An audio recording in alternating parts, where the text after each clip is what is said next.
अस्सलाम वालेकुम viewers, welcome to student academy.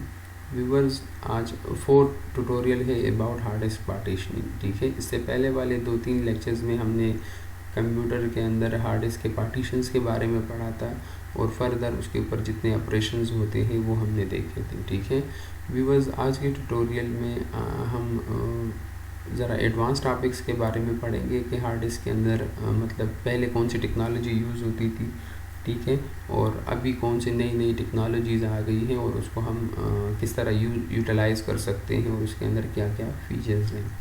ठीक है व्यूवर्स, तो व्यूवर्स आज का टॉपिक है हमारा MBR और JPD के बारे में कि MBR क्या चीज़ है और JPD क्या चीज़ है और उसको हम क्यों इस्तेमाल करते हैं। Viewers, MBR stands for master board record and JPD stands for GOID partitioning table. ठीक है, ये दोनों क्या चीज़ें हैं? ये पार्टीशनिंग स्टाइल्स हैं। पार्टीशनिंग स्टाइल मींस ये वो टेक्नोलॉजी है जिसकी मदद से हम किसी भी हार्ड ड्राइव के ऊपर मुख्तलिफ पार्टीशंस बनाते हैं या बना सकते हैं। इन अदर वर्ड्स अगर मैं कहूँ तो जब हम बिल्कुल एक ब्लैंक न्यू हार्ड डिस्क लेते हैं तो उस हार्ड डिस्क के ऊपर हम डेटा को स्टोर नहीं कर सकते जब तक आप उसके अंदर पार्टीशंस नहीं बनाते। तो पार्टीशंस अगर हम बनाएंगे तो इन दो टेक्नोलॉजीज़ में से हम एक को सेलेक्ट करेंगे। ठीक है व्यूवर्स, तो पार्टीशन बनाने से पहले आपने JPD और MBR में से कोई एक सेलेक्ट करके आपने इस हार्ड डिस्क के ऊपर पार्टीशन बनाने होते हैं। अभी MBR क्या है? MBR जो है ये 1983 में इंट्रोड्यूस हुआ, ठीक है, और ये इंडस्ट्री स्टैंडर्ड बन गया, बहुत ही ज़्यादा पॉपुलर हो गया और use for partitioning and booting from disk. और ये किस चीज़ के लिए यूज़ होता था कि ये हार्ड डिस्क के ऊपर हम पार्टीशन बनाएं और उस पार्टीशन के ऊपर हम फिर ऑपरेटिंग सिस्टम या अपनी विंडो को बूट करें। इसकी लिमिटेशंस क्या हैं? MBR की लिमिटेशन ये है कि ये 2 TB यानी 2000 GB हार्ड डिस्क तक सपोर्ट कर सकता है, उसके ज़्यादा ये फिर सपोर्ट नहीं कर पाता। आजकल हमारी जो रिक्वायरमेंट्स हैं बहुत ज़्यादा हुई है, ठीक है। अक्सर लोग अपने जैसे कि बड़े बड़े शॉप्स या इस तरह के और मतलब जगह होती है जिसके अंदर वो 20 TB और 30 TB या 50 TB तक हार्ड डिस्क लगाते हैं, तो यहाँ पे फिर हमारा MBR जो है वो फेल हो जाता है। ठीक है, ये MBR अगर आपको याद हो प्रीवियस लेक्चर से तो ये सिर्फ 4 बूट प्राइमरी पार्टीशंस को सपोर्ट कर सकता है। अगर आपने कोई और पार्टीशन बनाना है तो मजबूरन हमने फिर उनमें से एक प्राइमरी पार्टीशन को एक्सटेंडेड बनाना होता है, ठीक है, और एक्सटेंडेड के अंदर फिर हम मुख्तलिफ लॉजिकल पार्टीशंस बनाते हैं। तो MBR की लिमिटेशन ये है कि एक तो ये 4 प्राइमरी पार्टीशंस को सपोर्ट करता है, उससे ज़्यादा को नहीं करता। अगर उसके अंदर भी हमने फर्दर और पार्टीशन बनाने हैं तो एक को हमने फिर एक प्राइमरी पार्टीशन को हमने एक्सटेंडेड बनाना होता है, ठीक है। और दूसरी उसकी सबसे बड़ी डिसएडवांटेज ये है कि ये 2 TB से ऊपर की हार्ड ड्राइव को सपोर्ट नहीं करता, ठीक है। अगर इसके मुकाबले में हम JPD को देखें तो JPD अभी नई टेक्नोलॉजी आई है, ठीक है, और JPD जो है ये भी एक पार्टीशन टेबल है जो कि ग्लोबली यूनिक आइडेंटिफायर को यूज़ करता है।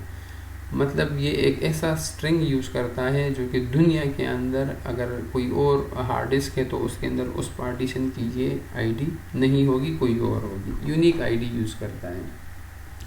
और ये एक नई स्टैंडर्ड आ गई है जो कि अभी जो मास्टर बोर्ड रिकॉर्ड या MBR टेक्नोलॉजी है उसको ये रिप्लेस कर रही है, ठीक है।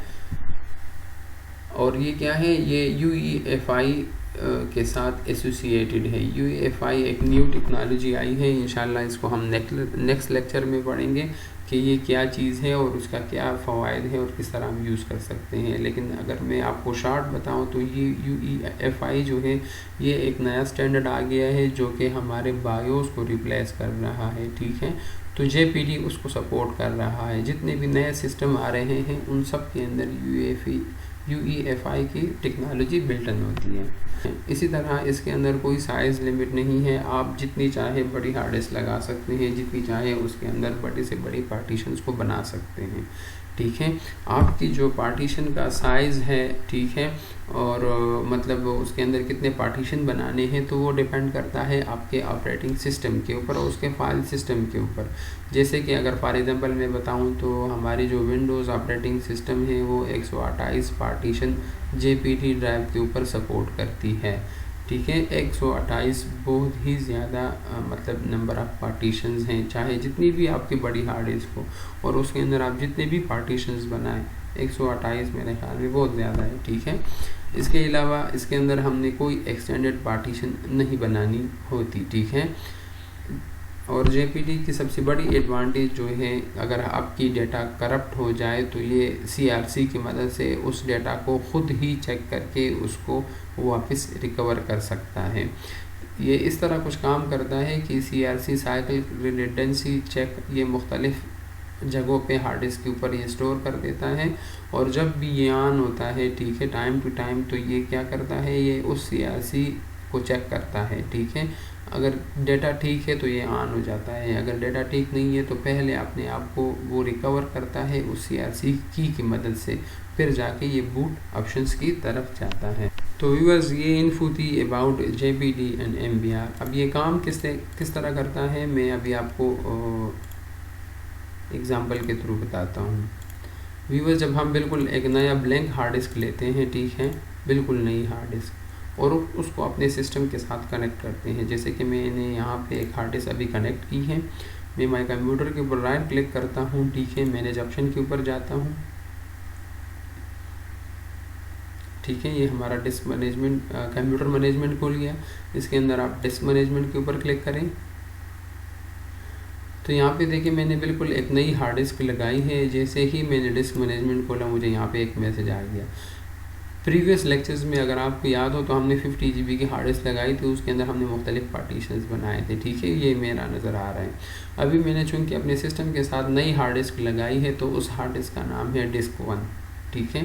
मेरी प्रीवियस हार्ड डिस्क जो है वो बेसिक है और 50 GB है, और ये वाला जो मेरा हार्ड डिस्क है इसको अभी मैंने कॉन्फ़िगर नहीं किया हुआ, ठीक है।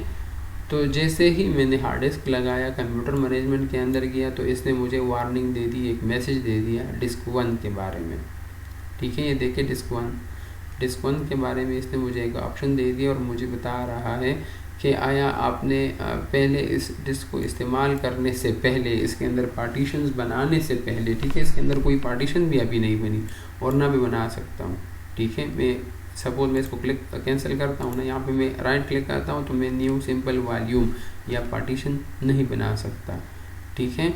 वजह क्या है कि अभी तक हमने इसके लिए पार्टीशनिंग स्टाइल सेलेक्ट नहीं की। जब तक आपके पास पार्टीशनिंग स्टाइल नहीं होती आप किसी हार्ड डिस्क को यूज़ नहीं कर सकते, ठीक है। तो सबसे पहले हमने इसके ऊपर राइट क्लिक करके इनिशियलाइज डिस्क करना होता है, ठीक है।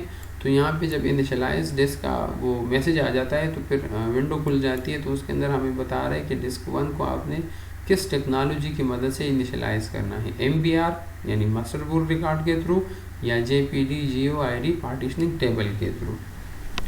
आपकी मर्ज़ी कि आप इनमें से कौन सा सेलेक्ट करते हैं। MBR की लिमिटेशंस आपने देखी और JPD की फीचर्स आपने देखी, ठीक है। तो इनमें से आपने जो भी सेलेक्ट करना है उसके ऊपर आप क्लिक करें। सपोज़ मैं JPD को सेलेक्ट करता हूँ, ठीक है, और ओके के ऊपर क्लिक करें। तो देखिए मेरा अब ये जो डिस्क अभी तक इस तरह का यहाँ पे डाउन एरो का ऑप्शन था वो ख़त्म हो गया और यहाँ पे अभी ऑनलाइन आ गया, और मेरे पास देखिए यहाँ पे 24.9 GB की डेटा आ गई है अनएलोकेटेड स्पेस। इसके ऊपर अगर मैं राइट क्लिक करूँ तो देखिए न्यू सिंपल वॉल्यूम अभी मुझे यहाँ पे आ रहा है। तो इसका मतलब ये है कि मैं इसके अंदर पार्टीशंस बना सकता हूँ। मैं 25 GB का एक ही पार्टीशन बनाता हूँ, ठीक है, और मैं नेक्स्ट के ऊपर क्लिक करता हूँ, नेक्स्ट और फिनिश। तो देखिए व्यूअर्स यहाँ पे अभी ये फॉर्मेट हो जाएगा और मेरे पास बिल्कुल एक नई पार्टीशन D के नाम से जो कि 25 GB है वो बिल्कुल आ गई है, प्राइमरी पार्टीशन बन गई है।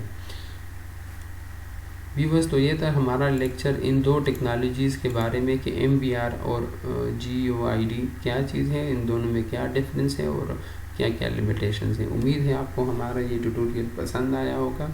Please subscribe our YouTube channel and press bell icon.